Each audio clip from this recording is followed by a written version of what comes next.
तुकोबारायचे एक निष्ठावंत श्रोता होते, हे मात्र असा दम देऊन म्हणेल. तुकोबारायचे काही दर्जेदार श्रोते होते, दर्जेदार. तुकोबारायच्या सोबतचे टाळकरी पण लय दर्जेदार होते बरं. तुकोबारायचा एकही पक्वाद्या तंबाखू खात नव्हता. आहे का नाही? खायला नाही पाहिजे, नाही का आपले लोक पाया पडतात दादा, त्याच्यामुळे आपण नाही खायला पाहिजे तंबाखू. तुकोबारायच्या कीर्तनातला एकही भजन्या बिडी वडीत नव्हता, सिगरेट वडीत नव्हता, काय नव्हता वडीत. चांगले होते, मस्त छान. तुकोबारायचा पकवाद वाजीला सोनबा ठाकूर यांनी. सोनबा ठाकूर पकवादे होते. सोनबा ठाकूर दर्जेदार किती होते सांगू तुम्हाला. सोनबा ठाकरांना रयतेचे राजा छत्रपती शिवाजी महाराज बोलायचे आणि सोनबा ठाकरांकडे निरोप जायचा, आज तुकोबारायचं कीर्तन मावळात कुठं आहे, हे सोनबा ठाकरांकडनं छत्रपती शिवाजी महाराजांना कळायचं. म्हणजे रयतेचे राजा, धर्मनिरपेक्ष राजा, या राजाला अमेरिकेमध्ये महासत्ता देश आहे, जपान उगवत्या सूर्याचा देश आहे, अमेरिकेमध्ये जपानमध्ये छत्रपती शिवाजी महाराजांना उगवता तारा पदवी आहे, उगवता सूर्य पदवी आहे, उगवता सूर्य पदवी आहे, तारा पदवी आहे. असे रयतेचे राजा तुकोबारायांच्या मृदंगाचार्यांना बोलायचे. काय दर्जेदार असेल, काय दर्जेदार. सोनबा ठाकूर गंगाजी मवाळा आदी करून टाळकरी होते, फार मोठे मोठे. तुकोबारायचे निष्ठावंत श्रोता होते. शिवजी कासार बांगड्या भरायचा व्यवसाय होता, बांगड्या भरायचा. तरुणांना एकच विनंती करेल, आपल्याला दिवसभराची भाकरी लागती, त्याच्या 8 पटीनं कमील्याशिवाय झोपायचं नाही. आपण 8 रुपयाची भाकरी खात असेल तर 80 रुपये घरी आणूनच संध्याकाळी झोप घ्यायची. तो गावात राहायच्या लायकीचा, तो संसारात राहायच्या लायकीचा, तो महाराष्ट्रात राहायच्या लायकीचा, तो भारतात राहायच्या लायकीचा. 8 रुपये लागत असताना 4 आणे जरी कमीत नसेल आणि मायबापाच्या जीवावर खात असेल, त्या नालायकाला गावात राहायची लायकी नाही. आपल्याकडं पुराण प्रणालीमध्ये व्यसनी माणसापेक्षा आळशी माणसं हरामखोर सांगितले. आळशी जास्त हरामखोर असतात व्यसनीपेक्षा. आळशी व्यसन कधी करत आहे, पैसे असल्यावर. पण काही माणसं आळसानच संपत्ती जिरून टाकतात. आळसानच. याला साखरेच्या पोत्यातला मुंगळा म्हणायचं. आणि साखरेच्या पोत्यातल्या मुंगळ्याला किती साखर खावा आणि संडासला किती बाऱ्या जावा याची अक्कलच नसती. असे साखरेच्या पोत्यातले मुंगळे मायबापाच्या कमवलेल्या प्रॉपर्टीवर रेघावडतेत. या नालायकांना भारतीय संस्कृतीत जगण्याचा अधिकार नाही. आपण कर्मभूमीवर आलो, काम करायचं राजेनो, काम करायचं. मी मगाशी बोलत गेलो तेव्हा भजन जरी करायचं असेल तर काम करून भजन करायचं. कोणी संसारात पडेल लोकांनी, संन्याशानंद ब्रह्मचार्यानं रात्रंदिवस भजन करू द्या, त्याला काय मागणं पुढं फोपोटा उड करू द्या ना, त्यानं करू द्या रात्रंदिवस करू द्या बिचाऱ्यानं. आणि त्यांच्यासाठी ब्रीद ब्रह्मचर्य धर्म घोकावी अक्षरे. पण मला सांगा, ज्यानं लग्न केलंय तो जर गिरगावकराची पिशवी घेऊन फिरत असेल वर्षानुवर्ष, तर त्यानं लग्न करून चूक केली. त्यानं पोटाच्या उपजीविकेकरता त्याची 4-2 एकर शेती असेल ती व्हावी, 4-2 गुरंढोरं असतील ती सांभाळावी, आणि ते करून भजन कीर्तन ऐकायला जावं. माझ्या 18 संतांपैकी संत सावता महाराज शेतीला देव मानित होते. कांदा मुळा भाजी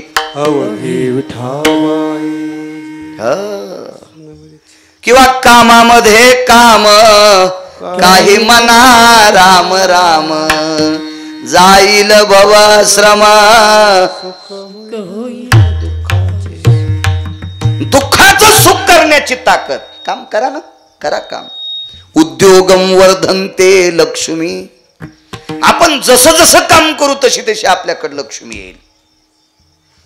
राजे हो, हा सप्ताह करता मंडप लावायला किती रुपये लागले? वॉटरप्रूफ मंडप आहे ना, हे काय 4-2 रुपयाची गोष्ट आहे का? लाखो रुपये वाटावे लागलेत, यासाठी पैसे लागतात. उद्या महाप्रसाद होईल त्यासाठी पैसे लागतील. महाराज परमार्थ करण्यासाठी सुद्धा पैसे लागतात. परमार्थ करण्यासाठी शासनाने वयस्कर माणसाला पंढरपूरला जायला एसटी जरी फ्री केली असेल तर तिथं भाकरी खाला न्यावं लागतील का नाही करून बाप्पा?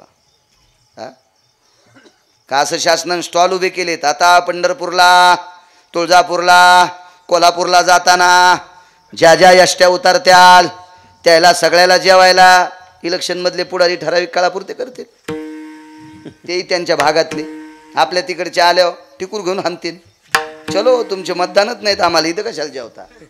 असं होईल का नाही? नाही नाही, माझ्या माईंनो पैसे लागतील. म्हणून तरुणांनो, वाट्याला जो उद्योग येईल त्या उद्योगानं काम करीत 2 पैसे घरात आणि जा. हाही एक गोडसा आदेश गिरगावकराचा आहे का?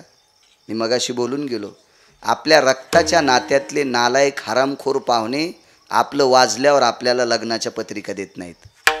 बोलून गेलो मगाशी, मी बोलून गेलो. म्हणून धनवंता लागी सर्व मान्यता आहे, पैसे असावे. चला, सांगत कशामुळे होतं माहिती का? माझ्या शिवजी कासारांचा व्यवसाय होता बांगड्या भरणं.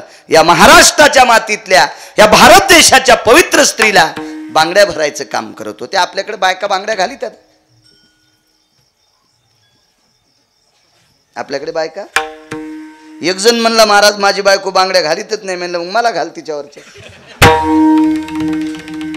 मूर्खपणा आहे ते, मूर्खपणा आहे. आपल्या देशाची संस्कृती फार मोठी माझ्या माईंनो. एक का होत नाही, पण बांगडी घाली जा. असावी हातात बांगडी, डोक्यावर पदर असला पाहिजे. डोक्यावर जर नाही घेतला तर पाठ तरी झाकून घेतली पाहिजे. ज्ञानोबा आहे तुकोबारायचं सूत्र आहे. माझ्या माईनो, ह्या पंढरपुरातल्या मालकिनीने एक संन्याशी पाहला. एक संन्याशी पाहला. कोण्या रूपात पाहला बापू? पशुच्या रूपात पाहला. मारुतीराय कोण्या रूपात होते? येऊनी जन्मला मरकट, तो वैष्णवा माझी अतिश्रेष्ठ, हनुमंत मनावया कनिष्ठ, ऐसा पापिष्ट कोण आहे? पशुच्या योनीत, वानराच्या योनीत संन्याशी पाहला. या वानराच्या योनीतल्या महाराष्ट्रातल्या नव्हे, पृथ्वीवर जितके देश आहेत या सर्व देशातला 19 संन्याशापैकी 1 नंबरचा संन्यासी.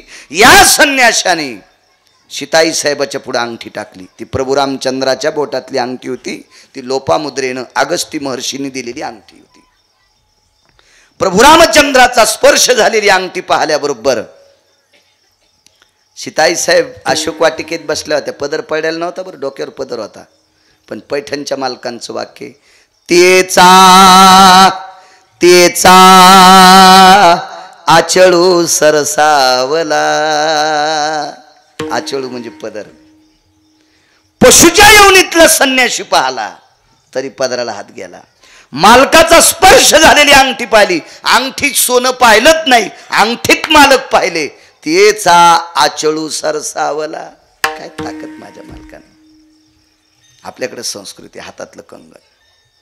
एक स्त्री दळत होती, उतरेश्वर बापू दळत होती. दळता दळता बांगड्या एकमेकीला खळाखळा वाजत होत्या.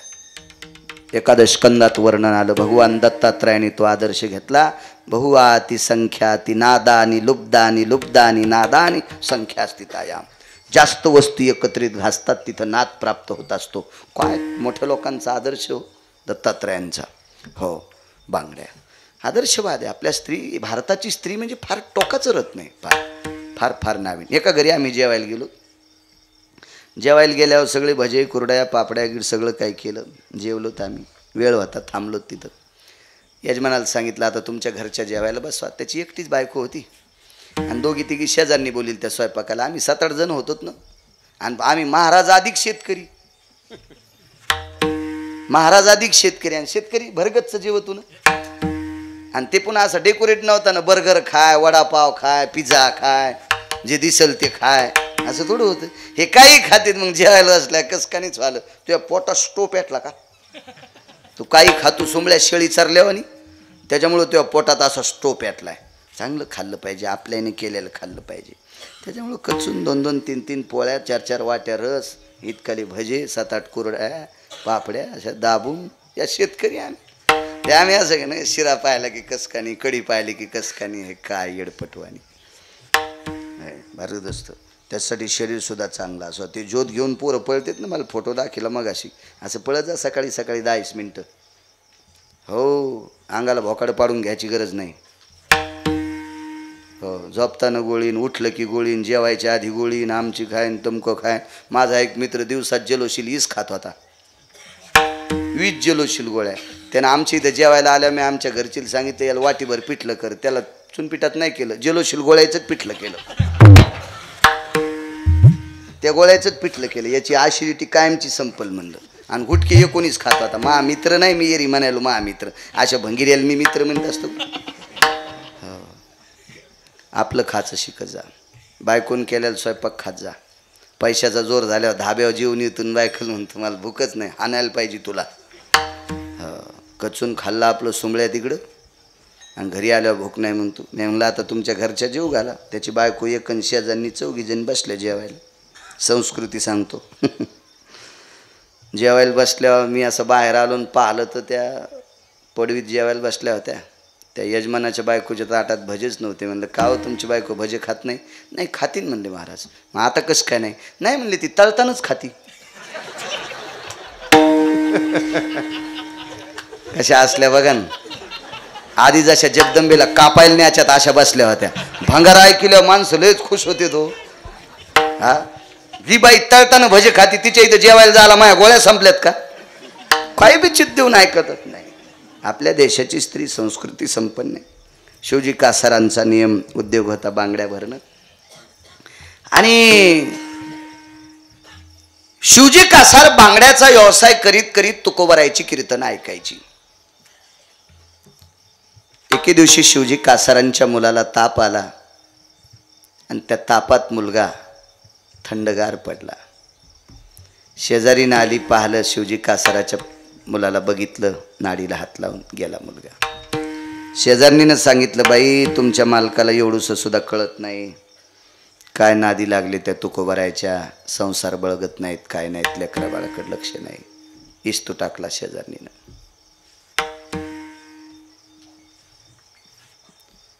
शेजारणीचे इस्तू आपल्या कानात पडीत जाऊ नका. शेजारणीचा जो विस्तू असतो का तोंडातून पडलेला, याच्यापेक्षा रोगर परवडो. हो, 4 भाऊ एकत्रित राहत होते. मी त्या दिवशी सांगितलं होतं इंद्रायणी माळावर. इतका कचून संसार चौघा असे इतके निष्ठावंत भाऊ होते. मोठ्याच्या हातात कारभार मोठं गेलं बाजाराला. येता येता 2 ऊस आणले. संक्रांत होती, 2 ऊस आणले. काय संपवायचंय का? मला कळवा. नवीन आलोय म्हणून 5-6 मिनटं पुढं सरकायलो. पुन्हा हे लोक म्हणतील आता पहिल्यासारखा राहिलाच नाही. शेपूट आली का गिरगाव करायला? माणसं दोन्ही गुण चलू देत नाहीत. वेळेत आटपाव तिकडं म्हणतात काय वा 2 मिनटं पण पुढं सरकायला नाही. असं होतंय. पुढं सरकावा तिकडून घड्या दाखवितात. नाही दाखिली वाटते कोणी. दाखिली असली सांगा जे इटल करतो. उजडूस तर वा सरपण एक वाळलेलं जाताना गिरगावकर फुकाव.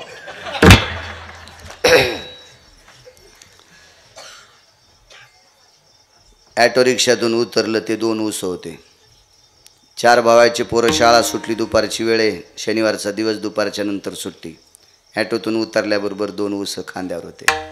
दादा ऊस द्या, दादा ऊस द्या, दादा ऊस द्या. ऊस मोरडा द्याला, ऊस मोरडा द्याला, ऊस मोरडा द्याला. लहाण्याची बायको गच्चीवर धुणं वाळीत होती. आणि धुणं वाळवता वाळवता शेजारनीनं दाखिलं बघ ना तुझ्या मुलाला वाड्याकून ऊस द्याला. आता त्याच्या मनात काही पाप नव्हतं. त्यानं ऊस धरला, मोरडा दिला, ऊस धरला, मोरडा दिला. आणि 4था क्रमांक हिच्या मुलाचा आला. याला वाड्याकून ऊस आला. शेजारणीनं कानात सांगितलं बघ तुझे मालक रानात काम करतेत, ह्यो कारभार करतोय, बाजाराला जातोय, पैशाचा मालक आहे. सगळा माल इकल्यावर पैसे याच्या खात्यावर असतेत. आणि तुझ्या पोराला वाड्याकून ऊस द्याला. पाडव्याला घरच 4. इतकं शेजारणीच्या तोंडात औषध आहे. हे औषध अख्ख्या घराचे 4 तुकडे करतंय. अशा नालायक शेजारणीचं औषध आपल्या कानात पडू नये ही सावधानता ठेवा. ह्या नवरात्रीत तुम्हाला संदेश देतोय. दुसऱ्याचं घरं पेटविणाऱ्या शेजारणी काही त्या कोपऱ्यात दुसऱ्याच्या सुनाला लावून देणाऱ्या 3 जणी बसल्यात त्या. हो, तिची सासू बाहेर गेल्यावर तिच्या कानात तुम्ही गुलगुल सांगत उभा राह. हे ती म्हातारी उभी राह. हे मग घाम पुसूत नको. तूच माग कोणाला पाहिली राय उभी. बापू अटॅक येऊन मरण बाबा ती म्हातारी. राहू दे एवढ्या बार माफ करतो. असं शिकी जाऊ नको माई माझ्या माईनो. लोकांच्या सुनायला खराब शिकितान तर तुमच्या सुना तुम्हाला झोपीत फुकून देत्यान.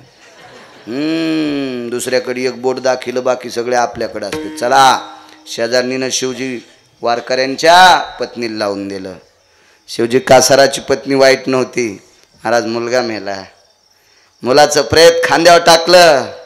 तुकोबरायचं कीर्तन चालू. तुकोबरायच्या कीर्तनात शिवजी बसलेले. शिवजी कासार, मालकाच्या पुढं बाळाचं प्रेत टेकलं. तुकोबरायला हात जोडले. महाराज, काय संसारात प्राप्त केलंय? उभ्या आयुष्यात कवडीचं पाप केलं नाही. तुमच्यासारख्या निष्ठावंत वारकऱ्याचं कीर्तन माझ्या मालकाने ऐकावं, काय आमच्या जीवनात आहे? विठ्ठल विठ्ठल भजन चालू झालं. अंगाला हात लावल्याबरोबर तुकोबरायच्या लक्षात आलं, गेलं पोरग. विटेवरच्या मालकाला विनंती केली, देवा, ज्याचा निष्ठावंत पिता तुझं चिंतन ऐकायला बसलाय आणि त्याच्या पदरात जर हे दुःख टाकत असशील तर काय काय देवा, तुला कसला दयेचा सागर बनायचं? पोरग उठून बसतंय, उठून बसतंय. काय त्यांचा महिमा वर्णू वारंवार. हरिभक्त थोर भूमंडळी विठोबार कुमाई. विठोबार कुमाई.